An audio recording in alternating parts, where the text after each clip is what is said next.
নমস্কাৰ। আত্মপৰিচয়প্ৰাপ্ত কৰাটোৱেই হৈছে মানুহৰ জীৱনৰ প্ৰকৃত কথা।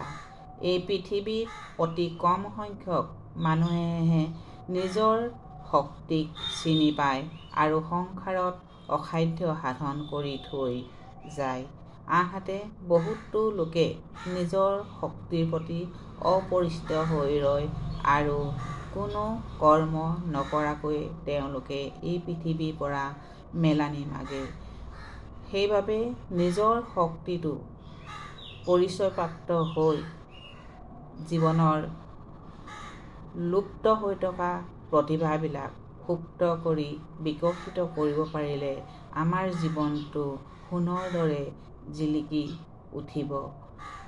আমাৰ অন্তৰ্নিহিত শক্তিসমূহ জাগ্ৰত কৰি একাগ্ৰতাৰে কৰ্ম কৰি যদি যাওঁ তেন্তে আমাৰ জীৱন সফলতা প্ৰাপ্তি হ'ব। জীৱনৰ উন্নতিও অৱশ্যম্ভাৱী হৈ পৰিব। কিন্তু সেই উন্নতিৰ কাৰণে নিজৰ অমূল্য সময়ৰ প্ৰত্যেক পল অনুপল পাৰ কৰিব লাগিব। এয়ে আনন্দ। যেতিয়া আমি আনন্দ উপভোগ কৰিব পাৰিম জীৱনটো, তেতিয়াই আমি সফলতা প্ৰাপ্তি পাম। আমাৰ জীৱনৰ কোনো ক্ষণ এনেই যাব নালাগে, তাৰ প্ৰতি আমি যত্ন কৰিব লাগে। সময় হৈছে অমূল্য ধন।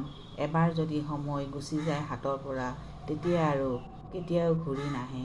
সেইবাবে সময়ত আমি কৰ্ম কৰি আমাৰ জীৱনটো উন্নতিৰ পথেৰে আগুৱাই লৈ যাব লাগে। ধন্যবাদ।